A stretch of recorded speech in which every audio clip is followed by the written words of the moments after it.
नमस्कार friend, topic है discussion के लिए हमारे पास अपार्टाइड, जिसको रंग भेद की नीति या रंग भेद भी कहा जाता है। सिंपल भाषा में कहे तो गोरा काला, यानी कि जो गोरा आदमी काले आदमी से, ब्लैक से जो भेदभाव करता था उसको रंग भेद की नीति या अपार्टाइड कहा गया। इस वर्ड का जो ओरिजिनेशन है वो साउथ अफ्रीका से हुआ है। और जहाँ तक बात करें इसके डिक्शनरी मीनिंग की तो ऑक्सफोर्ड एडवांस लर्नर जो डिक्शनरी है उसमें कहा गया है कि अपार्टाइड का मतलब है the former political system in the south Africa in which only white people had full political rights and other people, especially black people, were forced to live away from white people, go to separate school, etc. तो यानी कि यहाँ पर apartheid जो है उसको एक political system कहा गया है कि भाई जो कि साउथ अफ्रीका में प्रिवेल करता था, जहाँ पर कि जो वाइट पीपल थे वो जो ब्लैक थे उनके साथ भेदभाव करते थे, उनके लिए सेपरेट स्कूल या सेपरेट प्लेग्राउंड या सेपरेट रेजिडेंशियल एरिया होते थे जिनको गेटो भी कहा जाता है, यानी कि स्लम वगैरह एट्सेट्रा। एडवांस लॉ लेक्सिकॉन के अंदर भी इसको डिफाइन किया गया है कुछ इस तरह से: racial segregation specially a policy of discrimination and segregation against black in south Africa. यानी किसी को रेशियल यानी कि जाति तौर पे या उसके वंश या उसके जो एक नस्ल है उसके तौर पर अलग करना, और ये जो था वो एक तरह से पॉलिसी थी साउथ अफ्रीका में जो कि ब्लैक के अगेंस्ट थी। नेक्स्ट देखते हैं फ्रेंड की जो कन्वेंशन है एपेटाइट पर 1973 की, उसके आर्टिकल 2 के अंडर भी डिफाइन किया गया है कि एपेटाइट क्या होगा। इस आर्टिकल के अंडर कहा गया है भाई द क्राइम ऑफ एपेटाइट क्या होगा, वो जो निम्नलिखित फॉलोइंग होगा।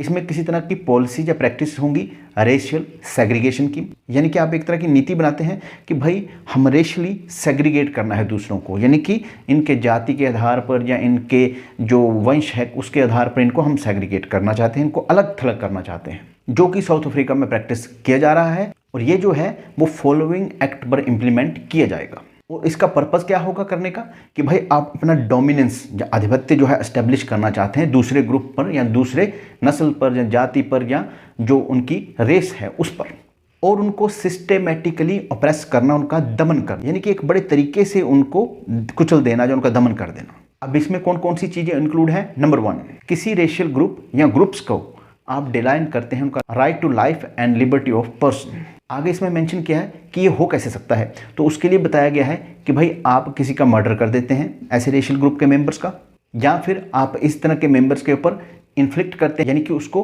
हार्म कॉज करते हैं, जो कि मेंटल हो सकता है और फिजिकल भी हो सकता है। ध्यान रखिएगा, मेंटल हार्म भी इसके अंदर इंक्लूड किया गया है। और ये सब कैसे कर रहे हैं आप? By the infringement of their freedom and dignity, या फिर आप उनको टॉर्चर कर रहे हैं, यातनाएं दे रहे हैं, या फिर आप उनको क्रूअल, इनह्यूमन, डिग्रेडिंग ट्रीटमेंट या पनिशमेंट दे रहे हैं। और इसी के अंदर है बाय आर्बिट्ररी अरेस्ट और इलीगल इम्प्रिजनमेंट, यानी गलत तरीके से आप उनकी अरेस्ट कर रहे हैं और गलत तरीके से आप उनको इम्प्रिजनमेंट कर रहे हैं, यानी कि कारावास के अंदर डाल रहे हैं। पॉइंट नंबर 2 है कि भाई एपार्थाइड कैसे कमिट किया जाएगा, तो इसमें कहा गया है कि भाई आप इस तरह के रेशियल ग्रुप को किसी ऐसी परिस्थितियों में डालते हैं जहां पर कि उनको बॉडीली हार्म होता है, जो कि चाहे पूरी तरह से हो सकता है या फिर पार्शली होता है, तो वो भी एपेटाइट माना जाएगा।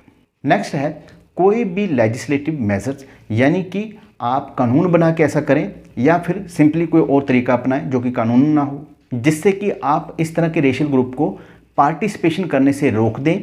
किस चीज़ में? Economic, social, cultural. और ऐसा करके आप क्या करते हैं कि आप उस ग्रुप की फुल डेवलपमेंट जो है जानबूझकर रोकने की कोशिश करते हैं। और इसमें क्या इंक्लूड हो सकता है कि बेसिक जो फंडामेंटल फ्रीडम या ह्यूमन राइट है उनको आप डिनाइल करें, जिसमें कि राइट टू वर्क हो सकता है, यानी कि आपको कहा जाए कि भाई आप ये काम नहीं कर सकते।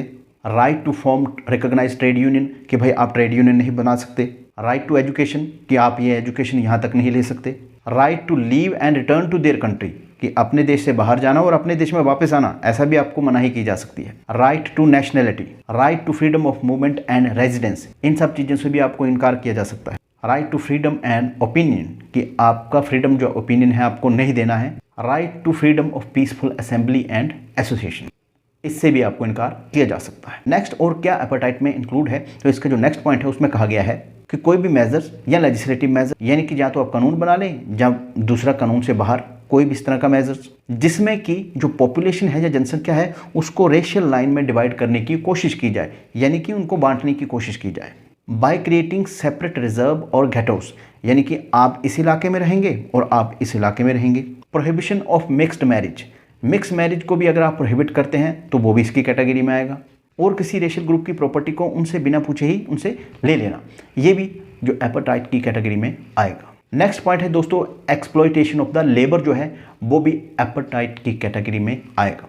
और इसके अंदर फोर्स्ड लेबर का जो कंसेप्ट है वो इंक्लूड होगा कि भाई ज़बरदस्ती आप किसी से काम नहीं ले सकते, या आप काम ले रहे हैं तो उसको उसका पूरा मेहनताना दीजिए, और अगर उसकी विल है तभी वो काम करना चाहेगा। और लास्ट में पॉइंट है कि अगर कोई ऑर्गेनाइजेशन बनती है इस तरह के ग्रुप के प्रोटेक्शन के लिए, अगर आप उनका प्रोसिक्यूशन करते हैं ऑर्गेनाइजेशन का या उन पर्सनस का, by depriving them their fundamental right and freedoms, कि भाई आप उनके फंडामेंटल राइट छीन लेते हैं, आप उनके फ्रीडम छीन लेते हैं, इस नज़रिए से कि इनकी जो ऑर्गेनाइजेशन है या मेंबर्स हैं वो नष्ट हो जाए और इनका अस्तित्व ना रहे, वो भी जो है एपेटाइट की कैटेगरी में आएगा। और ये सब इस ऑब्जेक्टिव से हो कि भाई ये एपेटाइट का विरोध कर रहे हैं, है ना, कि भाई ये रंग भेद की नीति जो है उसका विरोध कर रहे हैं, इसलिए इस ऑर्गेनाइजेशन को ख़त्म कर दो।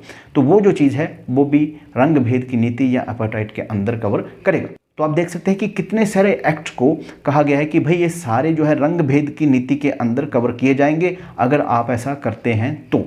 इसी कन्वेंशन के अंदर ये भी मेंशन किया गया था कि भाई जो भी एपेटाइट का क्राइम या रंग भेद का क्राइम करता है उसको इंटरनेशनल क्रिमिनल रिस्पॉन्सिबिलिटी के अंदर लाया जाएगा। और इस तरह के लोग जो है वो स्टेट के अंदर भी हो सकते हैं, वो स्टेट के बाहर भी हो सकते हैं, वो डायरेक्टली इन्वॉल्व भी हो सकते हैं, वो षड्यंत्रकारी भी हो सकते हैं, उनकी अटेम्प्ट हो सकती है, उनकी कंस्पिरेसी हो सकती है, यानी कि इस तरह की चीज़ें हो सकती हैं। और जब भी ये होगा तो उन पर जो है उस देश के ट्राइब्यूनल या जो कोर्ट हैं वो उनको पनिशमेंट देंगे सिवियर, यानी कि बहुत ही सख्त पनिशमेंट उनके लिए होनी चाहिए। अगर स्टेट इनका ट्रायल नहीं करती है तो फिर जो है इंटरनेशनल ट्राइब्यूनल जो है वहाँ भी इनका जो ट्रायल किया जा सकता है। साथ ही यह भी कहा गया है कि इस कन्वेंशन की जो स्टेट पार्टी होंगी उन पर भी ये दायित्व होगा कि वो एक पीरियोडिक रिपोर्ट जो है वो सबमिट करें। और इस रिपोर्ट में इनको मेंशन करना पड़ेगा कि भाई उन्होंने एपेटाइट का जहाँ रंग भेद की जो नीति है, जहाँ क्राइम है, इसको कर्ब करने के लिए, इसको ख़त्म करने के लिए क्या क्या एडमिनिस्ट्रेटिव, लेजिस्लेटिव या जुडिशियल स्टेप्स उठाए हैं। यहाँ पर दोस्तों ये भी बताता चलूँ कि कमीशन ऑन ह्यूमन राइट ने जो था एक एस्टेब्लिश किया था ग्रुप ऑफ 3 मेंबर, जिसको कि ग्रुप ऑफ 3 कहा जाता था। और इसमें जो स्टेट पार्टी होती थी उनके ही मेंबर्स चुने जाते थे। और इसका पर्पस क्या था कि जो स्टेट पार्टी रिपोर्ट सबमिट करेंगी उनको कंसिडरेशन में लेना। नेक्स्ट है फ्रेंड एपेटाइट इन स्पोर्ट्स, यानी खेलों के अंदर रंग भेद की नीति। अगर आपने पढ़ा हो कहीं या डॉक्यूमेंट्री देखी हो तो कैसे खेलों के अंदर जो ब्लैक थे वो अपोज करते थे, किसी तरह का भेदभाव जो है वो खेलों के अंदर नहीं होना चाहिए। इसके लिए वो ब्लैक जो रिबन वगैरह या और कोई ब्लैक इस तरह का कोई कपड़ा लेके अपना विरोध जो था वो दर्ज करवाते थे। जनरल असेंबली ने 14 दिसंबर 1977 यानी 14 दिसंबर 1977 को एक डिक्लेरेशन अडॉप्ट की थी जो कि एपेटाइट इन स्पोर्ट के रिलेशन में थी। और इसके बाद जनरल असेंबली ने 10 दिसंबर 1985 को international convention against the apatite in sport जो था उसको अडॉप्ट किया। यानी कि पहले डिक्लेरेशन आई, फिर उसके बाद कन्वेंशन आ गई। और इस कन्वेंशन में कहा गया कि भाई हर तरह के स्टेप उठाए जाएं ताकि जो स्पोर्ट्स के अंदर ये रंग भेद की नीति जो एपेटाइट है उसको समाप्त किया जा सके। और कोई भी देश जिसमें कि साउथ अफ्रीका पर खास फोकस था, इस तरह के आयोजन करता है जहां पर कि रंग भेद की नीति अपनाई जाती है, वहां के जो प्लेयर हैं उनको जो इंटरनेशनल इवेंट में शामिल मत होने दीजिए।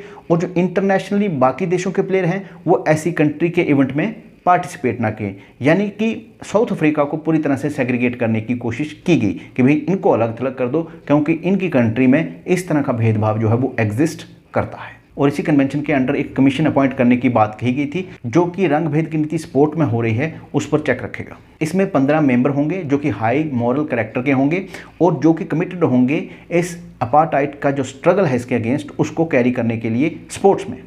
और ये जो कमीशन है वो रिपोर्ट लेगा स्टेट पार्टी से जो भी इस कन्वेंशन की होंगी, और इस बात को इंश्योर करेगा कि भाई जो स्टेट पार्टीज़ हैं उन्होंने लेजिस्लेटिव, एडमिनिस्ट्रेटिव या जुडिशियल लेवल पर ऐसे क्या यत्न किए हैं या प्रयत्न किए हैं जिससे कि वो इस खेल के अंदर जो रंग भेद की नीति है उसको कर्ब कर सकें, उसको कंट्रोल कर सकें, उसको समाप्त कर सकें। कमीशन जो है किसी प्रॉब्लम के रिगार्डिंग इन्फॉर्मेशन लेनी हो तो वो स्टेट पार्टी से ले सकता है। और ये कमीशन जो है वो जनरल असेंबली को अपनी ये रिपोर्ट्स जो है वो सबमिट करेगा थ्रू सेक्रेटरी जनरल, यानी कि सेक्रेटरी जनरल के थ्रू वो जनरल असेंबली को अपनी रिपोर्ट जो सबमिट करेगा, जिसमें कि ये सजेशन या फिर जनरल रिकमेंडेशन जो है वो कर सकता है अपनी तरफ से जनरल असेंबली को कि भाई इसने रिपोर्ट में क्या क्या देखा और उसे क्या लगता है कि क्या किया जाना चाहिए खेलों में से रंग भेद की नीति को खत्म करने के लिए। और यहाँ पर कमीशन के अंडर अपने आप को लाना है कि नहीं लाना है ये स्टेट पार्टी की विल पर डिपेंड करेगा। अगर वो चाहें तो वो ऐसा सबमिट कर सकती है डॉक्यूमेंट कि भाई हाँ हम चाहते हैं कि हम पर कमीशन का जो सिस्टम है वो लागू हो। अगर वो ना चाहे तो वो ना करें। जो कोई भी इस कन्वेंशन की वायलेशन करता है उस पर क्या एक्शन लेना है उसको कमीशन अपने लेवल पर डिसाइड कर सकता है। तो ये था दोस्तों अपार्टाइड या रंग भेद की नीति या रंग भेद के regarding lecture. Thank you very much.